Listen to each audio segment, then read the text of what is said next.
नमस्कार, मैं अमर खान। कैसे हैं आप सब? मुझे उम्मीद है आप और आपका परिवार अच्छा होगा, खुश होगा और तंदुरुस्त होगा। मैं हमेशा भगवान से और खुदा से ये दुआ करता हूं कि आप खुश रहें, तंदुरुस्त रहें और देश की तरक्की में अपना योगदान देते रहें।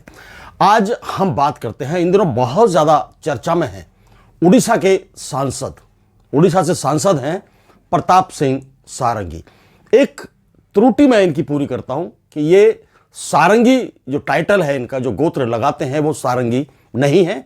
उड़ीसा के अंदर कोई भी सारंगी गोत्र नहीं पाया जाता है। ये सारंगी की जगह है षडंगी। षडंगी जो शब्द है वो इनका गोत्र है। मैं अभी जैसे पिछले दिनों अमित शाह जी ने, देश के जो गृह मंत्री हैं, उन्होंने भीमराव बाबा साहब अंबेडकर पर कुछ बात कही थी। उन्होंने कहा था कि आप क्या रट लगाए रखते हैं, अंबेडकर अंबेडकर अंबेडकर। इतना नाम यदि आप भगवान का लेते, राम का लेते, तो 7 जन्मों तक आपको स्वर्ग मिलता। इस बात पर विपक्ष के लोगों ने, देश के लोगों ने हंगामा शुरू कर दिया और जय भीम के नारे लगाने शुरू कर दिए। उधर से जब इनको लगा कि एक पक्ष लगातार प्रदर्शन कर रहा है जय भीम के अंबेडकर विवाद को लेकर, जो अंबेडकर के बारे में गृह मंत्री जी ने कहा है उसको लेकर प्रदर्शन कर रहा है, तो इनके लोग भी प्रदर्शन में शामिल होने आगे। वो उधर से प्रदर्शन कर रहे हैं, ये इधर से प्रदर्शन कर रहे हैं। और प्रताप सिंह सारंगी वहां सीढ़ियों पर खड़े थे। वो उनको पता नहीं किसने धक्का दिया, क्या हुआ, वो सीढ़ियों से गिर गए और उनके सर में चोट लग गई। उन्होंने ये कहा, क्लियर कहा कि राहुल गांधी मेरे पास आए, उन्होंने मुझे धक्का दिया और मैं गिर गया और मेरे सर में चोट लग गई और खून निकल आया। ये रहा लोकसभा के बाहर का दृश्य जो आज भी सुर्खियों में बना हुआ है। प्रताप सिंह सारंगी को आईसीयू में एडमिट करा गया, अस्पताल में भर्ती करा दिया गया। डॉक्टर्स ने उनको आईसीयू में एडमिट कर लिया। पहले 1 पट्टी थी, फिर 2 पट्टी थी, फिर 4 पट्टी, और कई तरह की पट्टी उनके सर पर बढ़ती हुई चली गई। प्रताप सिंह सारंगी के बारे में मैं एक बात आपको बताता हूं। ये 2014 तक उड़ीसा विधानसभा के सदस्य भी रहे। 2019 में ये चर्चा में आए। एक बाबा जैसे दिखने वाले, एक जैसे किसे कह सकते हैं कि सन्यासी जैसे दिखने वाले प्रताप सिंह सारंगी, जब 2019 में मोदी मंत्रिमंडल में इनको मंत्री बनाया गया, तब ये चर्चा में आए और इनके बारे में एक बात बहुत ज्यादा प्रचलित रही। लोग आज भी उसको मानते थे, 2-4 दिन पहले तक भी मानते थे कि ये बड़ा सादगी भरा जीवन जीते हैं, गरीबों की मदद करते हैं, झोंपड़ी में रहते हैं और जो तनख्वाह इनको मिलती है वो सारी तनख्वाह ये गरीबों में दान कर देते हैं, गरीबों में बांट देते हैं, लोगों की मदद करते हैं। ये पहलू हम इनका जानते हैं अभी तक। इनका दूसरा पहलू भी है, मैं आपको बताना चाहता हूं। दूसरा पहलू भी जो है वो इस पहलू से बिल्कुल उलट है, बहुत खतरनाक पहलू है वो। उड़ीसा के अंदर ऑस्ट्रेलियाई ईसाई मिशनरी ग्राहम स्टैन, आप दोबारा सुनिए, उड़ीसा के अंदर ऑस्ट्रेलियाई मिशनरी, ईसाई मिशनरी ग्राहम स्टैन उड़ीसा के कुष्ठ रोगियों की मदद करते थे। वो मानवता के लिए जाने जाते थे। उड़ीसा के गांव-गांव में लोग उनको जानते थे। वो उनकी सेवा करते थे, फ्री ऑफ कॉस्ट करते थे, कोई उसका शुल्क नहीं लेते थे। पूरी तरह से वो समर्पित थे उड़ीसा के कुष्ठ रोगियों के लिए। अब हुआ क्या, या उनकी जो सेवा थी किसी को पसंद नहीं आ रही थी, या उनका जो काम किसी को अच्छा नहीं लग रहा था। ग्राहम स्टैन के 2 बेटे थे, फूटी और फिलिप और टिमोटी। फिलिप और टिमोटी 2 बेटे उनके साथ रहते थे, 2 बच्चे साथ रहते थे। जब वो सेवा करते करते थक जाते थे तो कहीं भी अपनी कार में वो सो जाते थे। पूरी तरह से समर्पित थे। आप उठाकर देख सकते हैं उनका इतिहास। एक रात ग्राहम स्टैन सेवा कर कुष्ठ रोगियों की सेवा कर वापस लौट रहे थे और उनको अंधेरा हो गया, रात हो गई, तो वो दोनों बच्चों के साथ, अपने दोनों बच्चों के साथ अपनी जीप के अंदर सो गए। अब देखो, वो सो गए, अचानक रात को उनकी जीप में आग लगा दी गई।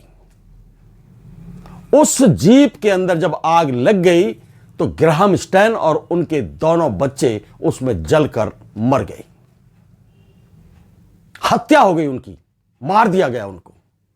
और जब इस बात की तहकीकात हुई, इस बात की छानबीन की गई, तो उसके अंदर नाम आया प्रताप सिंह सारंगी और दारा सिंह। दो बड़ी शख्सियत उस वक्त थी, उनका नाम इस हत्याकांड में उजागर हुआ, हत्याकांड में लिया गया। उस जो आरोप इन पर लगा उनकी हत्या का, कोर्ट ने प्रताप सिंह सारंगी को उम्र कैद की सजा सुनाई, आजीवन कारावास की सजा सुनाई, और दारा सिंह को सजाए मौत की सजा सुनाई गई। केस चलता रहा तो दारा सिंह की जो सजा थी वो सजाए मौत से आजीवन कारावास में बदल दी गई, और प्रताप सिंह षडंगी जो सारंगी हैं, उनकी उम्र कैद की सजा जब चल रही थी तो उसमें सबूतों के अभाव में, क्योंकि रात को कौन जला गया, क्या कर गया, उस अभाव में इनको जमानत दे दी गई। यह प्रताप सिंह सारंगी का एक्चुअल में जो असली रूप है वो सामने आया है जब मैंने इनके बारे में छानबीन की है, इनके बारे में जानने की कोशिश की है। तो यह कहानी यही खत्म नहीं होती है, यह कहानी यही खत्म नहीं होती है। कहां एक सादगी में रहने वाला इंसान, कहां झोपड़पट्टी में रहने वाला इंसान, कहां गरीबों में अपनी तनख्वाह दान करने वाला इंसान क्या इतना क्रूर हो सकता है कि किसी आदमी के साथ उसके दो मासूम बच्चे गाड़ी में सो रहे हैं और उनको जिंदा जला दे। आप मानसिकता समझ सकते हैं, फिर इसके बाद आप अंदाजा लगा सकते हैं कि किस मानसिकता से वो आदमी जी रहा था।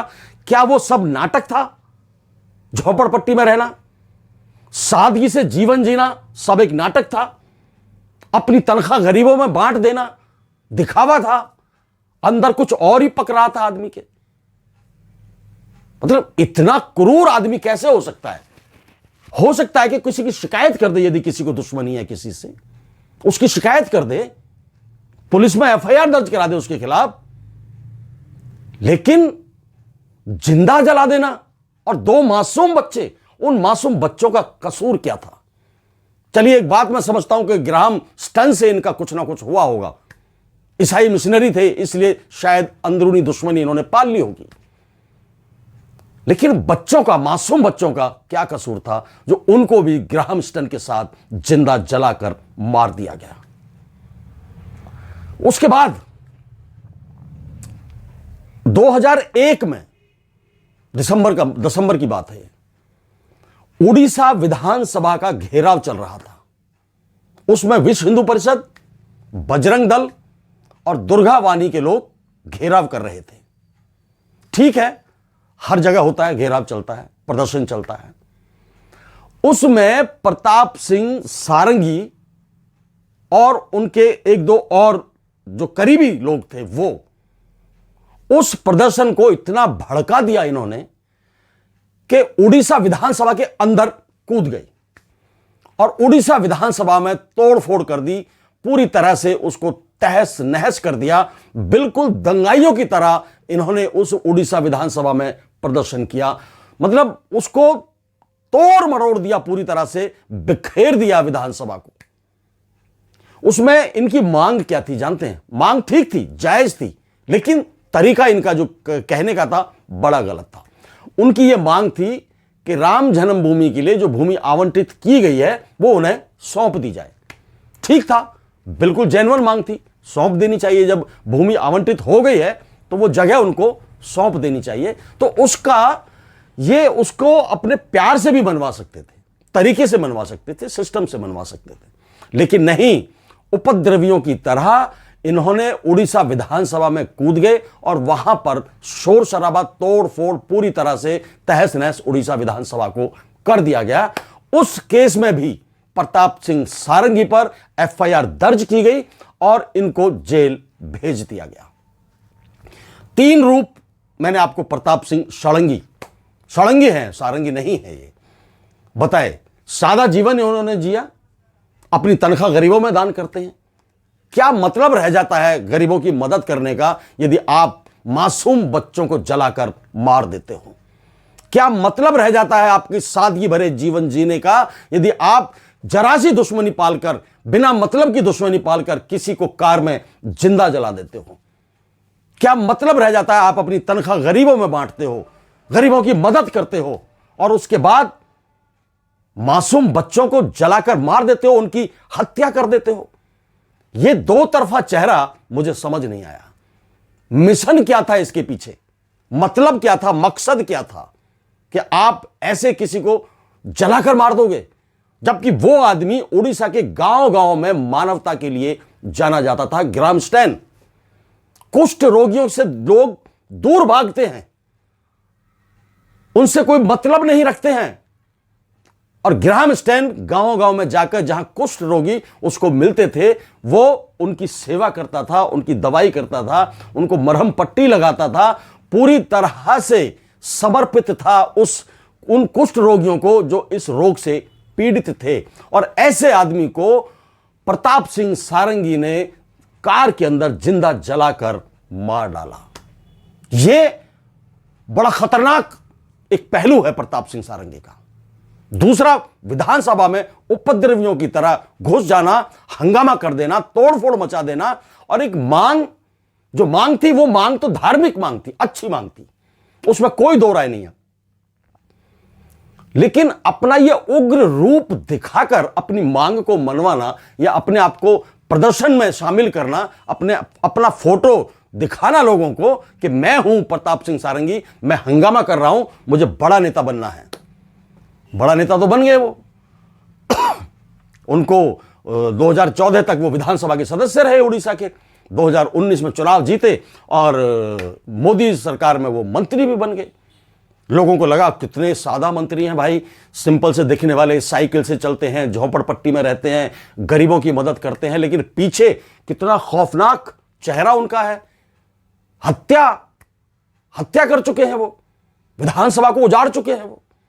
तो ये चीजें इंसान को इंसान से अलग करती हैं। ये मतलब मुझे समझ नहीं आया प्रताप सिंह जी का। मैं प्रताप सिंह जी से मैं एक ही बात को कहना चाहता हूं कि यदि आपका नेचर इस तरह का था, आप सादगी से जीवन जीना चाहते थे, तो आप सादगी से अपनी मांगे मनवा सकते थे, सादगी से ग्राहम स्टैन को सबक सिखा सकते थे। यदि आपकी कोई पर्सनल दुश्मनी थी तो उससे थी तो है, यदि वैसे तो होगी नहीं। इन लोगों को ज्यादा आती नहीं है चालबाजी, जो विदेशी लोग होते हैं। लेकिन फिर मकसद देखिए, हमारे देश के लोग तो थे कुष्ठ रोगी, जिनको कोढ़ हुआ था, वो उनकी सेवा करता था, मरहम पट्टी करता था। उसको मारने के पीछे आपका क्या मकसद था, यह पता नहीं चल पाया। दारा सिंह और प्रताप सिंह सारंगी दोनों उस केस में मुलजिम पाए गए और दोनों को, एक को सजाए मौत की सजा सुनाई गई और एक को उम्र कैद की सजा सुनाई गई। अब वो रूप सामने आया, अचानक नाटकबाजी वाला रूप। उन्होंने कहा है कि मैं सीढ़ियों पर खड़ा हुआ था, अचानक राहुल गांधी आए, उन्होंने मुझे धक्का दिया और मैं गिर गया। लगातार खबरों में बने हुए हैं। माननीय प्रधानमंत्री जी भी फोन पर बात कर रहे हैं सारंगी जी से कि आपकी तबीयत कैसी है, हालचाल पूछ रहे हैं। लोगों की नजरों में, पूरे मीडिया में छाए हुए हैं प्रताप सिंह षडंगी साहब। तो ये कौन सी चीजें हैं जो इंसान को कभी कहीं भटका देती हैं, कभी कहीं भटका देती हैं। और एक चीज को बनाने के लिए आप इतने बड़े झूठ का सहारा ले रहे हैं कि आपको आईसीयू में भर्ती कर दिया गया और अभी तक इस तरह का कोई रिपोर्ट सामने नहीं आई है। ऐसी कोई रिपोर्ट सामने नहीं आई है कि जिससे किसी शख्स ने आपको, किसी सांसद ने आपको धक्का दिया हो, या राहुल गांधी ने धक्का दिया हो, या खड़गे जी ने धक्का दिया हो, किसी ने भी धक्का दिया हो, वो सीसीटीवी की फुटेज सामने नहीं आई है। तो प्रताप सिंह सारंगी का जो बचपन से लेख तक का जो लेखा जोखा था वो यही था कि वो पढ़े लिखे हैं, बीकॉम ग्रेजुएट है वो, और उसके बाद वो कोई ना कोई मिशन लेकर अपने दिल और दिमाग में चल रहे थे। उनका एक सॉफ्ट पहलू भी है हमारे सामने और एक क्रूर पहलू भी हमारे सामने, और एक दंगाइयों वाला पहलू भी हमारे सामने। 3 पहलू उनके ज़िंदगी के हैं। मैं उनके जीवन की छोटी सी जानकारी आपको देता हूं कि वो कहां पैदा हुए और कहां के रहने वाले थे। ये तो जग जाहिर है कि वो, देखिए मैं आपको बताता हूं, 4 जनवरी 1955 को 4 जनवरी 1955 को उड़ीसा के बालासोर गांव में इनका जन्म हुआ। प्रताप सिंह षडंगी साहब का। पिताश्री का नाम है गोविंद चंद्र सारंगी और माताश्री का नाम है सिद्धेश्वरी सारंगी। शिक्षा उत्कल यूनिवर्सिटी से बीए किया है इन्होंने उड़ीसा से। शादी इन्होंने की नहीं है। समाज सेवा को समर्पित कहते हैं अपने आप को। अब ये जैसी समाज सेवा मैंने आपको बताई है, यदि उस तरह की समाज सेवा करते हैं तो भाई मैं तो हाथ जोड़ता हूं कि ऐसे लोग समाज सेवा में नहीं आने चाहिए। एक तरफ तो आप लोगों की मदद कर रहे हो और उसी रात को जाकर 2 मासूम बच्चों को जिंदा जला रहे हो। ग्राहम स्टन के साथ मान लिया आपकी दुश्मनी हो सकती है, मासूम बच्चों के साथ नहीं हो सकती, कभी नहीं हो सकती। वो खौफनाक मंजर जो मैंने आपका पढ़ा है, जानकारी ली है, मेरे रोंगटे खड़े हो गए कि आप जैसा आदमी किसी को जिंदा जला सकता है। मेरे दिल और दिमाग में जो आपकी छवि थी सारंगी साहब, वो धूमिल हुई है और धूमिल होना बनता है, क्योंकि छवि इंसान की यदि अच्छी होती है तो उसके अनुसार वो काम करता है। सब नाटकबाजी लगती है मुझे तो, वो साइकिल पे चलना, वो झोंपड़ी में रहना, वो तनख्वाह दान करना, जैसे आपने यहां नाटक किया है पूरी तरह से। कभी 1 पट्टी, कभी 2 पट्टी, कभी 3 पट्टी, कभी 4 पट्टी, पूरा माथा अपने सफेद पट्टी से भर लिया और आईसीयू में एडमिट हो गए और अपने आप को बता दिया कि मेरे अंदर बहुत गहरी चोट लगी है। चलिए, जैसा भी है, आपकी जिंदगी है, आप जिस तरह से जीना चाहें जिएं। आपको हक है अपनी जिंदगी जीने का, अच्छी जिएं चाहे बुरी जिएं, लेकिन आदमी हमेशा, आम आदमी हमेशा सांसद से या विधायक से एक अच्छा इंसान होने की उम्मीद रखता है और रखता रहेगा। आप उनको बुद्धू बनाते हैं, बनाते थे, बनाते हैं और बनाते रहिए। जय हिंद, जय भारत, नमस्कार।